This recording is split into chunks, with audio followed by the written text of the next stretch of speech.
السلام علیکم ورحمۃ اللہ وبرکاتہ۔ بسم اللہ الرحمن الرحیم والصلاة والسلام علی سید الانبیاء والمرسلین وعلی آلہ واصحابہ اجمعین، اما بعد۔ آج ہمارے دینی سوال اور جواب کا دوسرا سیشن ہے، اور آج بھی ہمارے پاس بہت سارے سوال آئے ہیں، جن میں سے کچھ کم جوابات آپ کی خدمت میں پیش کر رہے ہیں۔ سب سے پہلا سوال یہ ہے، کہتے ہیں کہ السلام علیکم مفتی صاحب، استنجا کرنے کے بعد کچھ بوند کے قطرے گر جاتے ہیں نیکر میں، اس کے لیے کچھ بتائیں۔ دیکھیں بھائی، سب سے پہلے تو آپ نے نام نہیں لکھا اپنا، بہرحال کوئی بات نہیں۔ استنجا کرنے کے بعد کچھ قطرے اگر آپ کو گرتے ہیں تو آپ کو چاہیے کہ استنجا کرنے میں جو ہے سکون سے کام لیں، اطمینان کے ساتھ میں استنجا کریں، اور لباس ڈھیلا پہنیں، اور استنجا کرنے کے بعد میں جب پیشاب آپ کر چکے تو پھر کھڑے ہو جائیں، اس کے بعد پھر بیٹھ کر کے استنجا آپ دوبارہ کریں، یعنی اس کو دھلیں۔ اور آپ کو چاہیے کہ آپ مسلسل اگر گرتا ہے تو آپ ٹیشو پیپر رکھیں اپنے انڈر ویئر کے اندر، تو جو قطرے ہوں گے اسی میں رہیں گے۔ اور اگر مسلسل یہ بیماری آپ کو ہے کہ گرتے ہی رہتے ہیں اور وضو بنانا ممکن ہی نہیں ہے بار بار آپ کے لیے، تو آپ کے لیے پھر یہ مسئلہ ہے کہ آپ ایک وضو کریں اور اس سے فرض اور سنتیں پڑھ لیں۔ اگر اس درمیان قطرے آتے ہیں تو وہ سارے قطرے معاف ہو جائیں گے، لیکن اگر تھوڑی احتیاط کریں گے جو میں نے بتلایا ہے آپ کو، تو انشاءاللہ یہ قطرے والی دقت ختم ہو جائے گی۔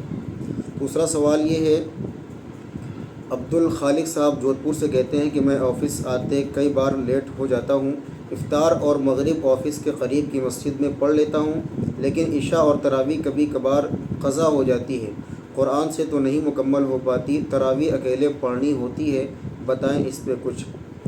بھائی دیکھیں، آپ نے کہا ہے کہ عشاء اور تراویح قضا ہو جاتی، تو میرے خیال سے قضا نہیں ہوتی، بلکہ آپ شاید کہنا چاہتے ہیں کہ جماعت آپ کی چھوٹ جاتی ہے۔ تو کوشش یہ کریں کہ آپ جماعت میں شریک ہوں، اور جماعت کے ساتھ میں نماز بھی پڑھیں اور تراویح بھی پڑھیں۔ کبھی کدار کوئی مسئلہ ہو گیا، کسی عذر کی بنا پر جماعت چھوٹ گئی تو کوئی مسئلہ نہیں ہے، لیکن اس کی عادت بنا لینا اور جماعت چھوڑنے کو ہمیشہ عادت بنانا یہ اچھی بات نہیں ہے۔ تو اس لیے آپ جماعت کی پابندی کریں، قرآن بھی سنیں مکمل، اور تراویح اور نماز بھی جماعت کے ساتھ میں ادا کریں۔ یہ کہتے ہیں کہ تراویح 8 رکعت ہے یا 20 رکعت ہے؟ بھائی تراویح تو 20 ہی رکعت ہے، تہجد وہ 8 رکعت ہے۔ تو حضرت عمر رضی اللہ تعالیٰ عنہ نے جو ہے 20 رکعت تراویح پڑھوائی ہے حضرت ابی ابن کعب سے۔ یہ بہقی، طبرانی اور مصنف ابن ابی شیبہ اور بھی بہت ساری کتابوں کے اندر درج ہے کہ تراویح 20 رکعت ہی ہے، اور اسی پر تمام امت کا اجماع ہے۔ چاروں ائمہ جو مشہور ائمہ ہیں، امام ابو حنیفہ، امام شافعی، امام مالک اور امام احمد بن حنبل رحمہم اللہ، اور اس کے علاوہ تمام فقہا یہ اس بات پر متفق ہیں کہ تراویح کی نماز 20 رکعت ہے۔ 8 رکعت کی جو بات ہے وہ تہجد کی بات ہے، حضرت عائشہ کی جو روایت ہے وہ اس میں تہجد کا ذکر ہے۔ اگلا سوال، مفتی صاحب میں آفتاب، میرا سوال یہ ہے کہ میرے بڑے بھائی سعودی میں سودی انٹرسٹ کا کاروبار کرتے ہیں اور میں کچھ نہیں کرتا، کیا اس گھر میں میرے کھانے پینے سے عبادت اور روزے کا ثواب کم ہو یا عبادت قبول نہیں ہوگی؟ اور کیا میں پیسے کو مسجد میں جمعے کے دن گلے میں ڈال سکتا ہوں؟ وضاحت فرمائیں۔ دیکھیں بھائی آفتاب صاحب، آپ بالغ ہیں تو آپ کے لیے اس کمائی سے کھانا پینا جائز نہیں ہے۔ آپ اپنا رزق الگ تلاش کریں اور الگ کمائیں اور خود کھائیں، اور آپ اپنے بھائی کو منع بھی کریں کہ بھائی دیکھیں یہ حرام ہے، یہ سود کا کاروبار جو ہے یہ حرام ہے، تو لہٰذا آپ اس سے باز آئیں، اور ان کو حکمت کے ساتھ میں سمجھائیں، اللہ کی کتاب سے، نبی صلی اللہ علیہ وسلم کی حدیث سے ان کو سمجھائیں گے تو انشاءاللہ سمجھ میں آ جائے گا۔ باقی آپ اپنا جو کمائی ہے اس کا آپ انتظام کریں اور اس میں سے کھائیں۔ رہی بات عبادت کی، تو بھائی دیکھو عبادت کا مسئلہ یہ ہے کہ فرض تو ادا ہو جائے گا، لیکن بہرحال جو جان جو پیدا ہونی چاہیے اور جو لذت عبادت میں ملنی چاہیے وہ بہرحال نہیں ملے گی، اور مسجد میں آپ قطعاً اس پیسے سے چندہ نہ دیجیے۔ اگلا سوال ہے، میرا نام شیخو ہے، میں بہرائچ سے، میرا سوال یہ ہے کہ کیا میں روزے کی حالت میں اپنے لپس پر کچھ لگا سکتا ہوں جیسے ویسلین؟ دیکھیں شیخو صاحب، روزے کی حالت میں لپس پر ویسلین وغیرہ لگانے میں کوئی حرج نہیں ہے، لیکن اگر اس کا شبہ یہ ہے کہ منہ کے اندر چلا جائے گا تو یہ عمل بہرحال مکروہ ہوگا، اور اگر خدا نخواستہ ویسلین منہ میں جانے کے بعد حلق میں چلی جاتی ہے تو اس سے روزہ فاسد ہو جائے گا، اس لیے میں یہ کہتا ہوں کہ اس میں احتیاط بہت بہتر ہے۔ اگلا سوال، مفتی مفتی صاحب کسی شخص کے والد ہو اور جمعہ نماز پڑھتے ہیں ان سے یہ بہت لمبا سوال ہے، میں مختصر پڑھتا ہوں اس کو۔ بیٹیاں ہیں، بیٹیاں نماز کے کہتے ہیں تو وہ کہتے ہیں پڑھوں گا، پر اس بار رمضان آئے تو ان کے بچوں نے پھر کہا تو انہوں نے الٹا جواب دیا کہ میں پڑھوں گا نماز 20 ٹائم کی، تو ایسی حالت میں انہیں نماز کے لیے کیسے کہیں؟ اور ان کے بیٹیوں کو ان سے نماز کا نہ کہنا قیامت کے دن گناہ کا سبب تو نہیں بنے گا؟ اور انہیں کس طرح نماز کے لیے کہیں؟ مسئلہ بتائیں۔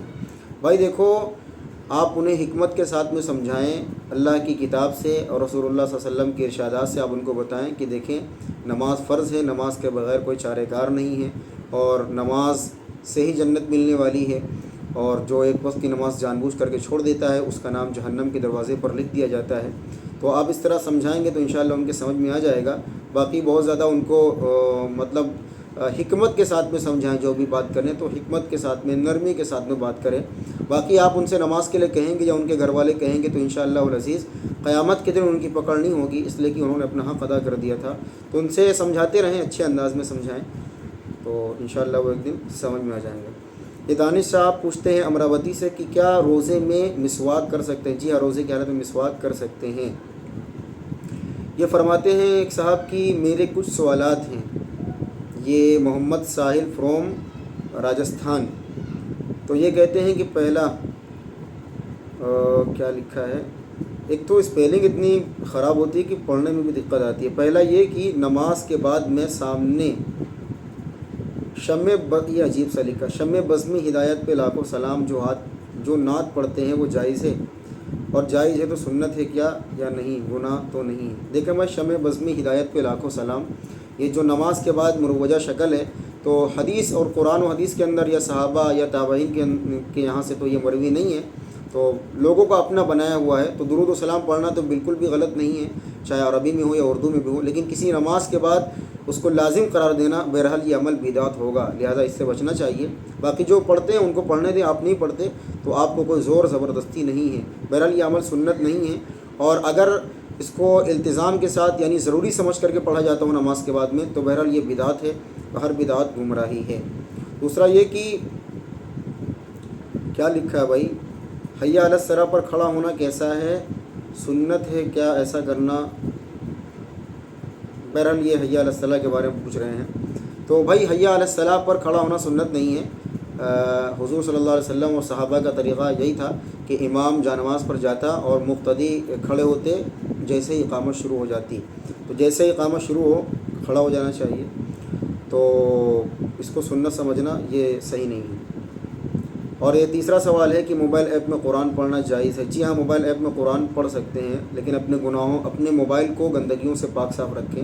بہرحال قرآن پڑھنے کی گنجائش ہے، لیکن موبائل میں قرآن پڑھنے کا رواج نہیں بنانا چاہیے، اس لیے کہ جو مصحف ہے اور جو کتاب ہے اس کی برکت الگ ہے، تو آپ کتاب سے پڑھیں، سفر وغیرہ میں ہوں یا اس وقت میں قرآن دستیاب نہ ہو تو پھر آپ موبائل میں بھی پڑھ سکتے ہیں، کوئی حرج کی بات نہیں ہے۔ فیروز صاحب بہرائچ سے کہتے ہیں کیا تراویح میں ثنا پڑھنا ضروری ہے؟ امام صاحب ابھی نیت باندھے ہی تھا کہ قرأت شروع کر دی، تو کیا قرأت کے دوران ثنا پڑھیں گے؟ جی نہیں، قرأت کے دوران ثنا نہیں پڑھیں گے۔ اگر آپ نے نیت باندھی اور آپ نے تکبیر تحریمہ اس وقت میں کی جبکہ امام قرأت شروع کر چکا تھا تو آپ کو ثنا پڑھنے کی ضرورت نہیں ہے، بلکہ تکبیر تحریمہ کہہ کر کے خاموشی کے ساتھ میں کھڑے ہو جائیں، اس لیے کہ قرآن میں ہے وَإِذَا قُرِئَ الْقُرْآنُ فَاسْتَمِعُوا لَهُ وَأَنصِتُوا لَعَلَّكُمْ تُرْحَمُونَ۔ جب قرآن پڑھا جائے تو خاموش رہو اور غور سے سنو تاکہ تم پر رحم کیا جائے۔ محمد راشد مدھوبنی بہار سے کہتے ہیں کہ اگر شوہر بیوی کو 2 طلاق دے دے کال پر تو کیا اس کا طلاق ہو جاتا ہے، اور اگر ہو جاتا ہے تو آگے مسئلہ کیا ہے؟ رجوع کرنا چاہیں تو شوہر نے اگر بیوی کو 2 طلاق دی ہے تو طلاق رجعی پڑتی ہے۔ عدت کے دوران رجوع کا اختیار ہوتا ہے شوہر اور بیوی کے، تو رجوع کا طریقہ یہی ہے کہ شوہر اور بیوی یا تو زبان سے کہیں کہ ہم رجوع کرتے ہیں، یا تو کوئی ایسا عمل کریں جو میاں بیوی کرتے ہیں تو وہ رجوع ہو جائے گا۔ البتہ اگر عدت گزر گئی تو پھر نیا نکاح کرنا پڑے گا، اور عدت کے دوران بغیر نکاح کے ہی دونوں ایک دوسرے سے جڑ سکتے ہیں، لیکن عدت اگر گزر گئی تو نیا نکاح کرنا پڑے گا، اور اس کے بعد شوہر کو صرف 1 طلاق کا حق رہے گا۔ یہ کہتے ہیں السلام علیکم حضرت، اگر ہم پر غسل فرض ہو جائے، ہم سحری کر لیں اور دن میں غسل کریں تو کیا ہمارا روزہ ہوگا؟ سلیم چوہان دیوبند سے۔ بھائی آپ نے کہا کہ غسل نہ کریں اور سحری کریں، غسل دن میں کریں، تو فجر کی نماز آپ کی کہاں گئی؟ ہاں اتنا ضرور ہے کہ آپ کو غسل کی حاجت ہے، آپ کی آنکھ کھلی اور غسل کرنے کا وقت نہیں، اگر غسل کرتے ہیں تو سحری میں تاخیر ہو جائے گی، تو آپ کو چاہیے کہ پہلے آپ سحری کر لیں اور سحری کرنے کے بعد میں غسل کریں، پھر فجر کی نماز پڑھ لیں۔ یہ مسئلہ بہت زیادہ پوچھا جاتا ہے، تو بس یہی ہے کہ اگر غسل کی حاجت ہے اور سحری کا وقت ہو چکا ہے اور وقت کم ہے تو آپ پہلے سحری کر لیں، اور اس کے بعد حالت جنابت میں روزہ جو ہے وہ خراب نہیں ہوتا، تو لیکن فجر کی نماز بہرحال چھوٹنی نہیں چاہیے۔ یہ کہتے ہیں محمد شاکر صاحب بجنور اتر پردیش سے کہ رمضان میں فجر کی نماز جلدی کیوں پڑھتے ہیں اور دن کی طرح کیوں دیر سے نہیں پڑھتے؟ بھائی رمضان میں فجر کی نماز جلدی اس لیے پڑھتے ہیں کہ اگر فجر کی نماز رمضان میں بھی دیر سے پڑھیں گے اور سحری کا وقت ختم ہو رہا ہے مثال کے طور پر 5 بجے اور فجر کی نماز ہو رہی ہے 6 بجے، تو 5 بجے سحری کھانے کے بعد میں 90% روزہ دار وہ سو جائیں گے اور 10% ہی مسجد میں پہنچیں گے، تو لہٰذا ان کی آسانی اور سہولت کے لیے اول وقت میں نماز پڑھی جاتی ہے تاکہ سب کے سب نماز میں اور جماعت میں شریک ہو جائیں، سوئیں نہیں۔ یہ بھائی کوئی پوچھتے ہیں رمیز خان صاحب مظفر نگر سے، انہوں نے کوئی فوٹو بھیجا ہے، اس میں ایک حدیث لکھی ہے کہ والدین کی قبر کی زیارت کرنا، رسول اللہ صلی اللہ علیہ وسلم نے ارشاد فرمایا جو شخص جمعہ کے دن والدین کی یا ان میں سے ایک کی قبر کی زیارت کرتا ہے تو اس کی مغفرت کر دی جاتی ہے اور اسے والدین کے فرما بردار میں لکھ دیا جاتا ہے۔ اس حدیث کی تحقیق کے بارے میں پوچھتے ہیں، ہاں بھائی یہ حدیث موجود ہے، طبرانی وغیرہ کے اندر یہ روایت موجود ہے، لیکن یہ سندن ضعیف ہے، بہرحال عمل کی گنجائش ہے۔ یہ بھائی پوچھتے ہیں انور صاحب اعظم گڑھ سے، السلام علیکم حضرت، میرا سوال ہے کہ اپنے ماں باپ سے کچھ پیسے چھپا کر رکھا ہوں، کیا ان پر بھی زکوٰۃ جائز ہے؟ بھائی پیسے آپ کے ہیں، آپ نے چھپا کر کے رکھے ہیں تو آپ کی کمائی اگر ہے تو پھر تو ٹھیک ہے، اگر ماں باپ کے پیسے نکال کر کے چھپا کر کے رکھے ہیں تو یہ صحیح نہیں ہے، تو لہٰذا اگر آپ نے وہ پیسے کمائے ہیں اور آپ صاحب نصاب ہیں تو آپ کو ان پیسوں کی زکوٰۃ نکالنی پڑے گی۔ یہ پوچھتے ہیں مفتی صاحب السلام علیکم، میرا سوال یہ ہے کہ سحری کرتے وقت اگر اذان ہونے لگے تو کیا کیا جائے؟ اذان ہونے تک سحری کیا جائے یا پھر اسی وقت چھوڑ دیا جائے؟ آپ نے نام نہیں لکھا۔ بہرحال دیکھیں بھائی سحری کے ختم ہونے کا تعلق یہ اذان سے نہیں ہے بلکہ طلوع آفتاب سے ہے، تو اذان بعض جگہ ایسا بھی ہوتا ہے کہ طلوع آفتاب کے 1 گھنٹے بعد ہوتی ہے، آدھے گھنٹے بعد ہوتی ہے، 15 منٹ کے بعد ہوتی ہے، تو اب تو ڈیجیٹل دور ہے، اب تو ٹیکنالوجی کا دور ہے، تو آپ بھی اب بھی اذان سے سحر کو بند کرنا میں سمجھتا ہوں کہ یہ مناسب نہیں ہے، بلکہ آپ اپنے موبائل کے اندر دیکھیں کہ کون سے وقت میں سحری ختم ہو رہی، سحری کا وقت ختم ہو رہا ہے، اسی وقت میں کھانا پینا بند کر دیں۔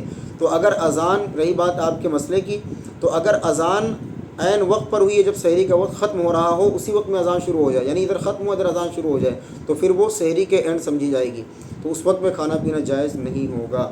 بہرحال مسئلہ یہی ہے کہ سحری کے ختم ہونے کا تعلق، وقت ختم ہونے کا تعلق وہ اذان سے نہیں ہے بلکہ وقت سے ہے، یعنی آفتاب طلوع ہوگا تو سحری کا وقت ختم ہو جائے گا، بلکہ وہ طلوع فجر سے ہے، تو طلوع فجر سے ہے، تو فجر طلوع ہوئی، فجر کا وقت شروع ہوا اور سحری کا وقت ختم ہو گیا، تو آپ جندنی میں یا موبائل کے اندر دیکھ سکتے ہیں کہ کس وقت میں وقت ختم ہو رہا ہے اور اسی اعتبار سے آپ کھانا پینا بند کر دیں۔